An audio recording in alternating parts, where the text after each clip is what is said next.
Hello, everyone. Before we start our preview card episode today, there's been kind of a big announcement, and then we wanted to address it really quick. Yeah, new rules specifically for Companion. This was announced on June 1st, and it says, for the Companion cards, we've talked about these before, Lutri being the main one we've talked about, but it says once per game, anytime you could cast a sorcery during your main phase when the stack is empty, you can pay 3 generic mana to put your Companion from your sideboard into your hand. This is a special action, not an activated ability. So this is an official rules change by Wizards of the Coast. They do this very rarely, but basically changing how Companion works now. You can't just play the Companion from what we've been calling the Companion Zone as if it were like a card in your hand or whatever. You now have to pay 3 mana at sorcery speed to put it into your hand, and then you'll have to pay the casting cost of the Companion to now cast it. So this is a definite nerf to Companions. Some of people have been asking, does this rule change affect Commander? And in fact, it does, because it's official errata to the card. So I'll read the statement from the Commander Rules Committee here. This was posted by Sheldon Menery. It says, "You've seen the changes to Companion. As far as Commander goes, we find no additional changes necessary before our next regular update, which is scheduled on June 22nd. Companion will operate in Commander similarly to other formats, meaning you'll have to pay the 3, etc., save that it will not come from a sideboard." Right. Let's leave the sideboard debate behind because we've already talked about it before. Yeah. What do you think of this change, Jimmy? I mean, for us, we didn't really get much time to play with the Companions to know how powerful they were, but they clearly were terrorizing other formats. And so in that, I understand where they're coming from. It's tough because in the past we've seen Commander follows the official Magic rules when it comes to the mulligan and all this stuff as well, which I think is good. So this is just another example of that, minus the little gaff with the sideboard wording, but still no sideboard in Commander. We're not talking about that today, though. No thanks. And we mentioned we're not talking about it. Yeah, I mean, I think this is a little bit... It was probably not necessary for Commander. It was clearly necessary for... Legacy, Vintage. Modern, those. It's a clear nerf, makes Companions less powerful. We already thought they weren't super powerful because you still have to meet the deck building restriction in order to pay the 3 mana and put it into your hand. It also makes them... not just cost more mana, but also they're disruptible, right? So you do that sorcery speed, so somebody can duress, Thoughtseize, whatever. Duress obviously doesn't work as a non-creature, but you know what I'm saying. It could be affected in other ways that from the Companion Zone, which is not an official thing. Well, it's but just we're sort of sitting that. in the ether, but now it's in someone's hand. There is a way, for instance, if you could instant speed affect their hand at some way, now you can actually work around that. So it's a special action. Other special actions in the past have been something like Morph, but in this case, this special action is just you are placing this card from outside the game into your hand. It costs a certain amount of mana. You can only do it at sorcery speed. It's very readable. Everyone knows it's coming. I think that was a big thing too, right? Now you can counter it on the way down. If you're playing against it, Well, you could counter it even from the Companion Zone. Yeah, but in general, like Lutri was a tough one because it has flash. And well, I guess you know what? This really just taxes the use of the Companion so that it's not instantly available for very cheap every single time. It's interesting that you mentioned Lutri because I think the next question a lot of Commander players are asking is, does this change mean that Lutri is now fine and can be unbanned? Nope. Lutri has the exact same problem as it has before. Now you're just paying 3 extra mana for it. But it's the same thing. Every single blue-red deck or deck that has blue-red has zero reason to not play the card, thus creating an extreme imbalance just because that card is evergreen and vanilla and can fit into any deck. Not vanilla, but you know what I mean. That has blue and red. It doesn't change the reasons that Lutri was banned, which is the fact that anything with red and blue in it just at 0 cost has access to this card. Whether that card is super powerful or not is... It doesn't really matter at all. It's just they have a thing that the other color combinations don't have because the deck building restriction in Commander is nil. It's nothing. Yeah, it's exactly what Lutri says on the text box. So unless you're going like Shadowborn Apostles. Right, which doesn't have blue and red anyway. There you go. But so I don't foresee the rules committee. I have no inside knowledge. We haven't had our meeting about any of this stuff yet. So, but I personally don't foresee it changing. I think Lutri will remain banned probably. And the last question probably is Companion now just awful? Or is it just slightly worse than before? 3 mana is no joke. I think Companion was already a little overvalued, and I'm sorry for everyone that went and built an entire Commander deck to have a Companion there. You're still going to have that Companion. It's just going to cost you pretty much what feels like Commander tax to get it into play. One time, too, because you can't do it over and over. Yeah, exactly. I think this pretty much guarantees that in a year, 18 months, 2 years from now, we just basically don't see companions. Yeah, there might be some occasional deck that has an Obosh in there, but it's very specific. But in general, probably not. Yeah, so it definitely nerfs them. I think they're a lot worse. Probably some of them are still okay to play. It's not going to hurt you too much. It still doesn't change them being in the deck or as your commander or any of those things. It's just the companion mechanic. And again, this is heavily enforced because of how broken it got in other formats, which maybe goes to say that it could get there eventually with Commander 2. Who knows? In this case, Wizards decide to nip it in the bud and I guess to the wishes of many players, just make it much harder instead of banning it outright. All right. One last question. What do you think about Wizards making this type of change? I mean, it's something we've never seen them do for as long as we've been making content. Yeah, it's very crazy. I mean, this is sort of the risk you play when you put crazy new mechanics out there. And I know there's a lot of controversy about all of it, but to be honest, I'm just happy that these things can be changed in physical card games, because it is very hard, right, to errata a card, but there are ways around it of doing that are a little less destructive, and this is one of them. Yeah, I think it's fine. If this is happening at this rate, which is like something like this happens every decade, it's not the biggest deal. Yeah, if this was happening every year, sure, we could start to get worried about it, but it's clearly that hasn't been the case, and I doubt it will be moving forward. So yeah.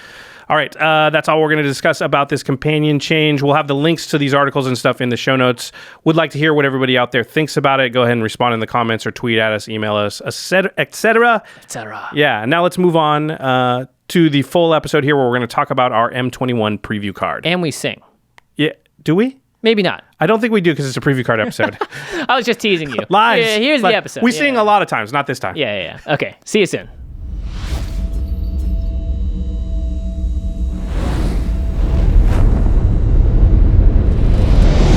Greetings, humans. You have entered the Command Zone, your destination for all aspects of Elder Dragon Highlander. Enjoy your stay. What's up, everybody? You are watching / listening to the Command Zone podcast. I'm your host, Jimmy Wong. How's it? It's Josh Lee Kwai. We got a special one today, a quick bonus episode for our exclusive preview card from M21. That was the bonus. We also leveled up while we were doing that. Well, bonus, you win, we get a new card, all good things all around. M21 is right around the corner. You're going to start seeing card previews pop up everywhere from some of your favorite creators around the net, as well as a bunch of random news sources and stuff. I'm always excited to see where cards pop up, but we have a fun one. Yeah, so also, if you want to get a hold of the cards that you're seeing, you can probably pre-order right now, or you will be able to very soon. Obviously, we want you to use our affiliate link, which is cardkingdom.com/commandzone. You're going to get these cards anyway. If you just use the affiliate link, when you do, you really are supporting this podcast, our whole channel, game nights, everything we do. Yeah, much appreciated. And of course, UltraPro, another awesome sponsor of the show. They have relic tokens. They have their own special dice. They have deck boxes and sleeves, everything that you want to customize your play experience. UltraPro's got you covered. And with new sets, that always means awesome new playmats and things on the way. So Josh and I put all of our awesome cards into UltraPro sleeves. We trust them to keep our stuff safe, especially with a cool card like the one we have coming up today. Yeah, that's true. And the final way to support all of our content is directly if you go to patreon.com/commandzone. There's all kinds of different perks at the different reward tiers. You can interact with Jimmy and myself every single day on our Discord server. You get to watch game nights earlier than the general public. We really do appreciate everybody that supports us through our Patreon. They really have gotten us through these recent tough times. So thank you so much. And another way we thank them is by shouting out one lucky patron every single episode. Woo. And this episode is dedicated to Phil Wong. Phil, you rock. I was going to let you say it. Any relation? No, no relation. And it was bound to happen with your last name eventually. It's never going to happen. How many Lee Kwais are you going to meet? There's like 7. 7. Wong is the second most common last name in in the language. So, and a quick reminder for those of you that are going to be sending in videos to the 2020 Commanders Summit. We posted about it. It's going to be on our Twitter, as well as the link to basically explain all the details. The deadline is coming up. It's June 12th. Yeah, so make sure if you're a content creator or a Commander Luminary and you want to participate in the summit this year, get your video submissions in. We'll have a link in the show notes for details on how to submit. Yep. All right, let's talk about our preview card. The reason everybody's here. Woohoo! It is a splashy, colorless, mythic rare from M21. Yeah. You want to read it, Jimmy? Yeah, well, you can definitely splash different things with this because of the text. It is called Chromatic Orrery. Oh, it's an orrery. Ooh, it's 7 mana for a legendary artifact. It's mythic. And it says, you may spend mana as though it were mana of any color. So similar to Chromatic Lantern. But it's any mana. Right. Because you can tap this guy and add 5 colorless mana. So it's a 7-mana rock that taps to add 5. You can also pay 5 generic mana and tap this card, and it says draw a card for each color among permanents you control. So that's up to 5 there, right? So it could be 5 mana, tap, draw 5. The spending mana as though it were of any color, really interesting. It is very similar to Chromatic Lantern, which is better in the even, name. right? Yeah, it's definitely better because that just adds it to your lands. This adds it for any mana. It doesn't care where it came from. Yeah, in fact, your signets now are no longer restricted to the 2 colors they make. Your Mind Stones can tap for any color as well. Ashnod's Altar, that can be spent on anything, stuff like that. Interesting. That's pretty crazy. Filtering mana to any color from anywhere. We don't see that a lot of Magic. That's pretty powerful. But this card's pretty straightforward, right? It feels like it. Yeah, I mean, there is a lot of text on it, and a lot of it does seem pretty cool, but what you're looking at essentially is a 7-mana Chromatic Lantern-esque rock that if you want to use it to draw you cards is great, but I feel like that's not, if you're playing a 5-color deck to begin with, right, and the max you're drawing is 5, you're probably going to find better ways to draw cards in that deck. Well, yeah, I would look at this card and I would say it actually kind of costs you 10 mana to draw the cards, right? Because you have to tap the Orrery. Right. So that's 5 mana from the Orrery you're not going to get. And you have to put 5 more mana into it. So 10 mana draw, and in the best case scenario, it's 5 cards, right? You have to have, your permanents on the battlefield have to have 5 colors for you to get all 5. Right. So oftentimes you're not even going to get all 5. So 10 mana to draw 10 mana to draw 5 is not great, but 10 mana to draw less than 5 is pretty bad. Yeah. You're almost never going to want to do that. Feels like a parachute you hit. If you have nothing else to do and you're like, well, I can't use the mana from this. It doesn't matter that I can change mana to any color, but I could use a couple of cards to draw. It does suck that you can't tap this to pay for the cost. There are other cards out there that do that for you. It's true. I just think of one Urza, but yeah. I mean, one thing in favor of the card draw is a lot of times when you have a lot of mana, the one thing you do want is cards, and so this will kind of fill both roles. I mean, it is card draw and ramp, the 2 things we think are generally the most important thing in decks. So, well, let's talk about some cool synergies and combos we see with this card right at the bat. The first thing I thought of was just like being able to untap it a bunch of times. Yeah, I mean, look, we've seen the power of untapping Gilded Lotuses, and that's 3 mana of any one color. This is 5 mana of any combination of colors. Yeah, so 5 is more than 3. Yes, that's correct. math. So the usual suspects, Curious Follower, Fate Stitcher, Phaedo Alchemist, they will all give you a big mana advantage from being able to untap this. So if you have cards like that already in your deck, the Chromatic Orrery becomes something you would at least think about putting in, I would think. Yep. I would want multiple of this effect. I wouldn't want just like, I have one Phaedo Alchemist in my entire deck. That doesn't mean put in Chromatic Orrery. But if you have a few of those, I think you would think about it. Yeah, I mean, and again, like normally in these types of decks, if you're playing untap abilities, you have a lot of other creatures that can do things when they untap, but you want a bunch of mana rocks to do the same thing. So you're going to be running probably a Gilded Lotus in a deck like this anyway, just because if you don't draw the Chromatic Orrery, or it's a 7-mana artifact, you can't play it right away, you can still get value out of smaller rocks. Now, the fact that it taps for 5, that's a lot. We don't see many rocks or anything that taps for that amount of mana all at once. That opens up a card like Filigree Sages as a good combo. That's 3 and a blue for a 2/3 artifact creature, Vidalcan Wizard, but it says you can pay 2 and a blue, untap target artifact. So it immediately goes infinite on mana with Chromatic Orrery because you pay you tap it, get 5, you pay 3 of it to untap it, you're still floating 2. Infinite mana also means infinite card draw with Chromatic Orrery. Right. So that's one thing I'll say about Chromatic Orrery. A lot of infinite mana combos, they need another piece in order to give you something to do with that mana to convert it into a win, whereas the Orrery basically does that because it also gives you the card draw. Yeah, you're going to create infinite mana, draw a bunch of cards, and it'll always keep untapping. And what's kind of neat here is oftentimes it's like, oh, cool, you did the Grim Monolith, whatever, you got a bunch of infinite colorless mana, what are you going to do with it?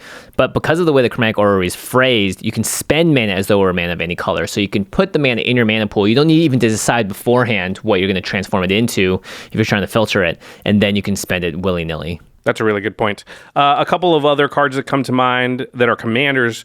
One of them is commander. Teferi Temporal Archmage, which is the mono blue planeswalker that can be your commander. Untaps up to 4 permanents. This is a pretty good one to untap. Yep. Tezzeret the Seeker is just a planeswalker, can't be your commander, but also untaps and tutors for artifacts.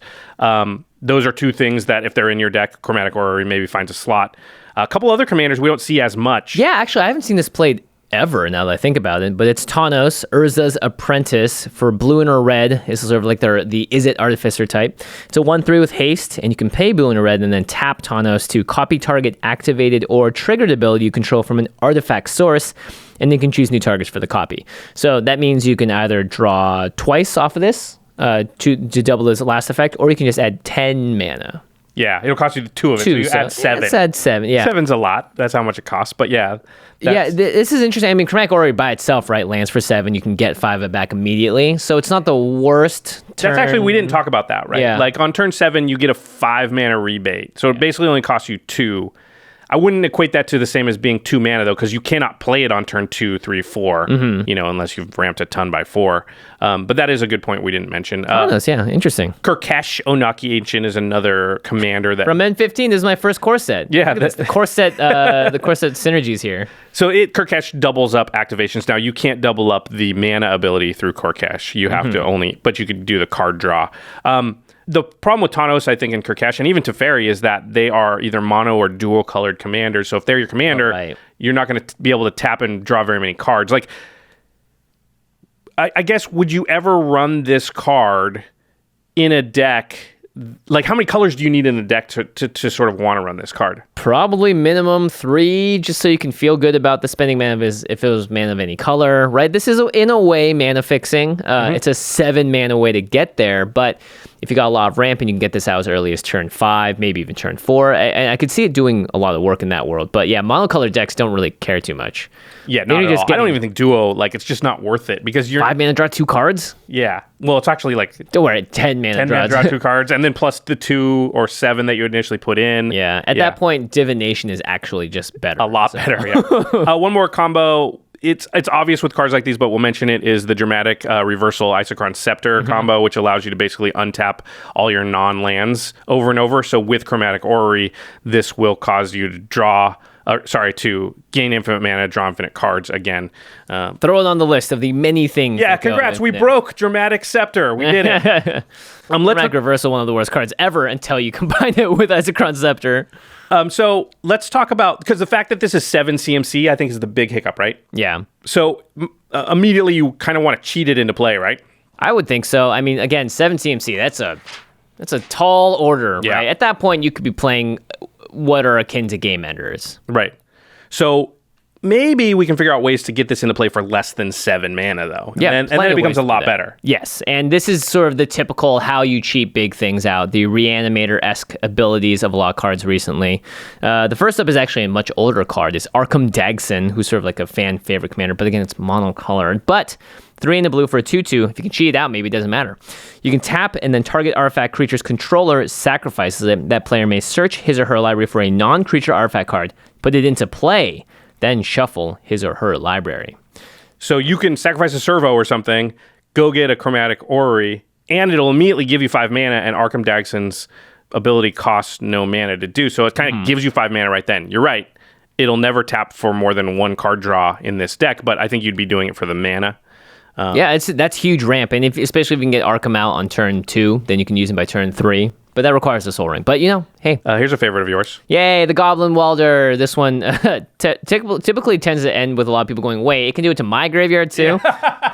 So it's a Goblin Artificer. It's a 1/1. You can tap it to choose target artifact a player controls and target artifact card in that player's graveyard. If both targets are still legal as this ability resolves, that player simultaneously sacrifices the artifact and returns the artifact card to the graveyard. So kind of similar to Arkham, but it looks at graveyards instead and can target any player. So Craig has a Blightsteel out. You can use the Goblin Welder to replace that with a random Signet that got blown up earlier. But for yourself, you can sack a treasure token and bring out Chromatic Orrery from your graveyard if you've dumped it in there somehow. You can do this pretty early on in the game, possibly. Yeah, I mean, and Red has tons of ways to get stuff into the graveyard, including this next guy. Yeah, so Duretti Scrap Savant, another monocolored commander, but it's the mono-red sort of artifact commander. And it's a planeswalker, but the ability that sort of is the most germane to the discussion is the negative ability, which says sacrifice an artifact if you do return target artifact card from your graveyard to the battlefield.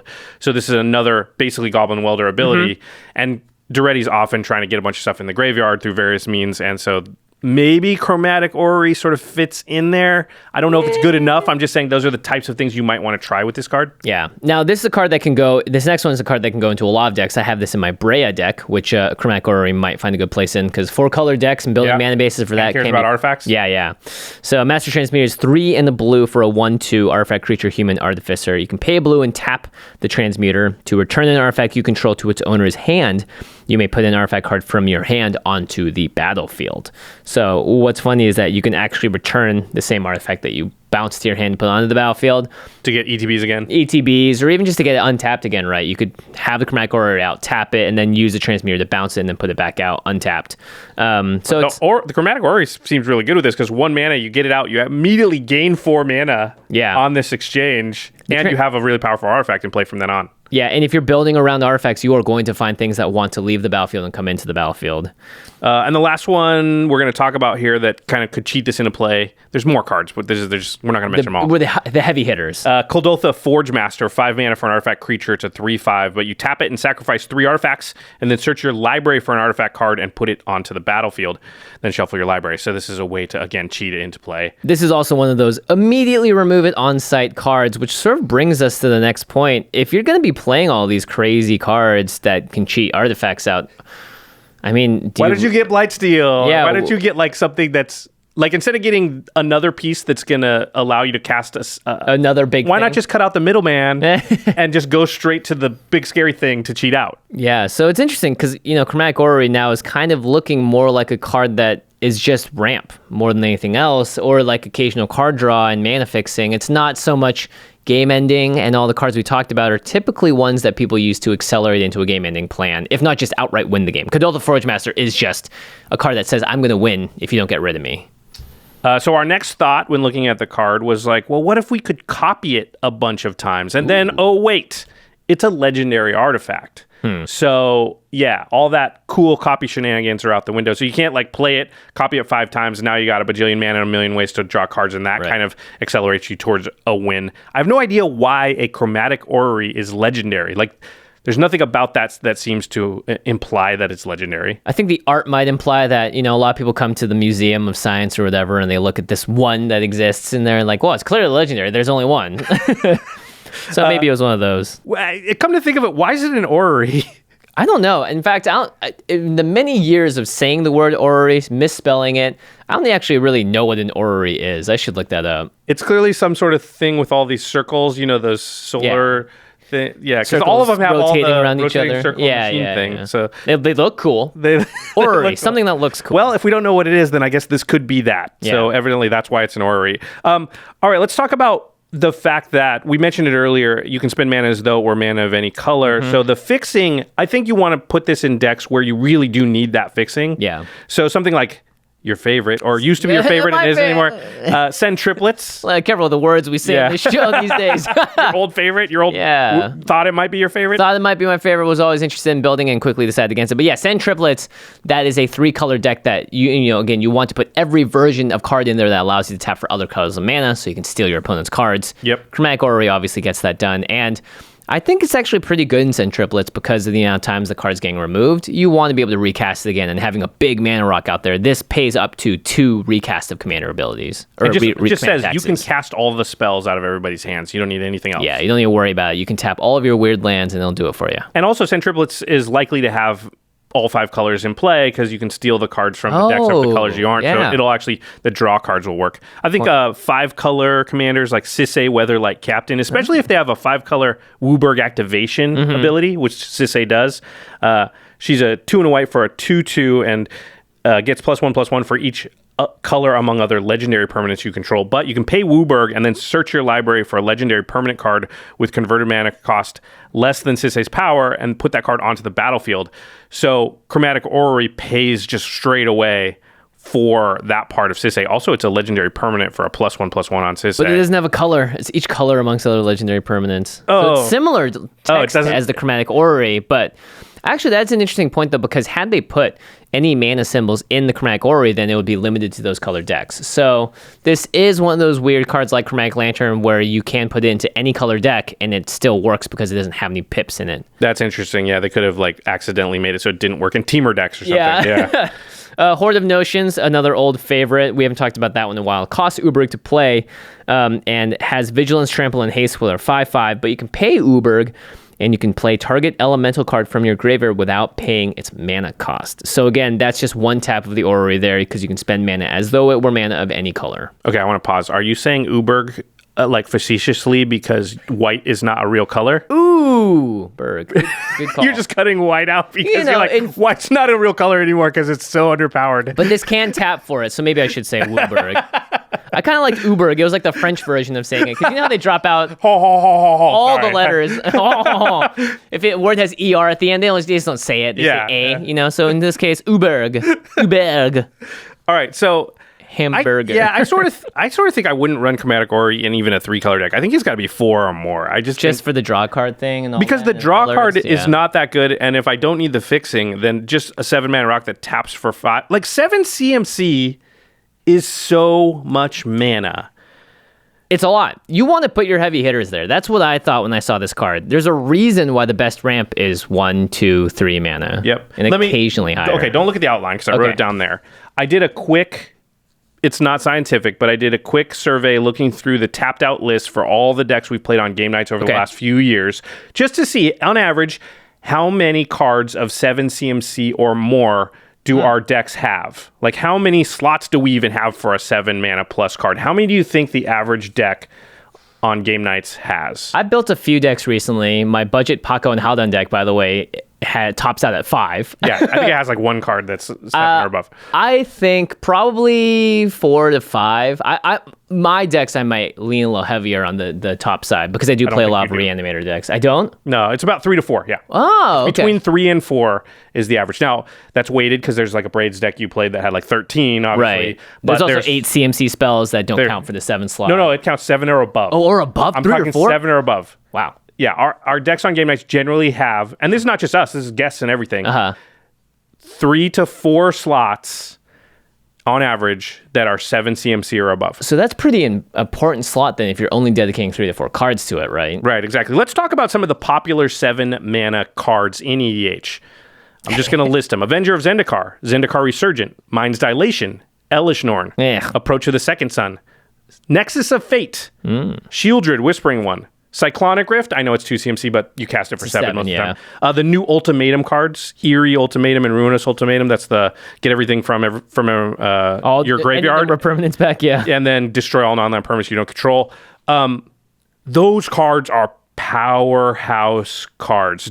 Chromatic Orrery, do you think that it fits in on that list I just read? That's a big NO. Yeah. Elish Norm will sometimes come down, and the reason we talk about it so much, and probably the reason we won't talk about Chromatic Orrery as much, is that one card tends to win you the game like a much higher percentage of the time. At least threaten to immediately win when you untap, right? Yeah, and or if not, a full board wipe. Yeah. Or if not, just massive inconvenience for everyone else.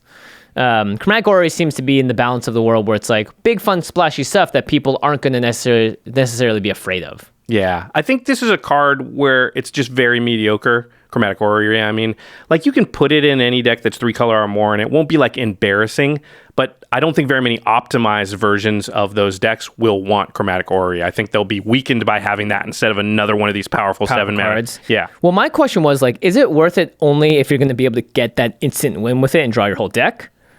Yeah, is it only a combo piece? Yeah. And then at 7 mana, do you want a combo piece of 7 mana, or do you want just a lot easier one like Basalt, Monolith, Rings of Brighthearth? Those are both way cheaper. Yeah, and then I also asked the question, like, would you rather build a deck that just has 2-drop, 3-drop, 5-drop mana ramp cards and ending with like 1 Golos at most? Mm-hmm. Or would you do a deck that has all of them all the way up to Chromatic Orrery, or would you build a deck that kind of only has the top end of ramp? And in general, I think you're always trending towards the lower end. I mean, think about Thran Dynamo. That's a card I don't know about you, but I used to run a lot. Yeah. And I run less and less of it these days because I don't really generally want to be ramping at 4. There's enough 2 and 3. Mm-hmm. And by the time I get to turn 4 or 4 mana, I usually have 5, 6 by that point because of the little ramp that I've done. And I want to actually be playing spells that now affect the game rather than, playing spells that give me more mana to play bigger spells later. Yeah, and at that point too, I think 4 is one of those really interesting drop slots for EDH, because you do get the Durettis and Master Transmuters. Like that's when I think you really start the keys to the engine. You don't want to just keep ramping. Yeah. Because otherwise you're doing the thing that we kind of talk a lot about these days, which is just spinning your wheels. Yeah, not getting towards, not trying to bring the game towards a completion. Again, I think this card,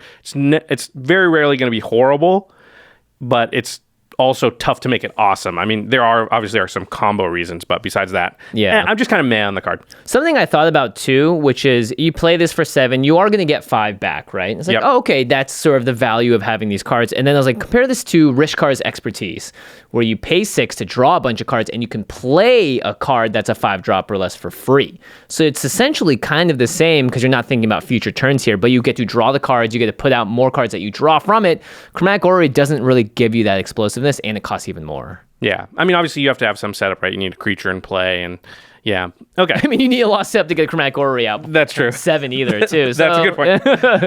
All right. That's going to do it for our preview card video. Again, this was a short episode, but we are going to be coming at you next week with our usual content. I'm sure we'll have the M21 set review coming up now that the previews are out. As well. Get out there, check out the other content creators and what they're previewing, because I'm sure they have some cool stuff as well. And we'd love to know if you have a cool use for the orrery that we did not think about, or maybe some historical definitions of orrery that we did not discuss either. Feel free to leave in the comments below, or you can tweet at us, find us on Instagram or Facebook. It's just 50 comments that are the link to the wiki page for orrery. That's what I would do. My answer is always like, have you tried Googling the question you just asked me? Because I would like to answer it, but I'm pretty sure Google's going to do the better version. All right, big thanks to our editing, graphics, and logistics team, which is Lady Danger, Ashlyn Rose, Manson Lung, Craig Blanchett, Alfred Estaca, Josh Murphy, Jake Boss, and Sam Waldo. And the big thanks, as always, is Geoffrey Palmer, who provides the living card animations behind us here on set, on game nights, as well as starting and stopping our videos at youtube.com/thecommandZonePodcast, which means it's about to happen very soon, because you can find Geoffrey at LivingCardsMTG on Twitter. All right, everybody. We'll see you next week. See ya. Peace.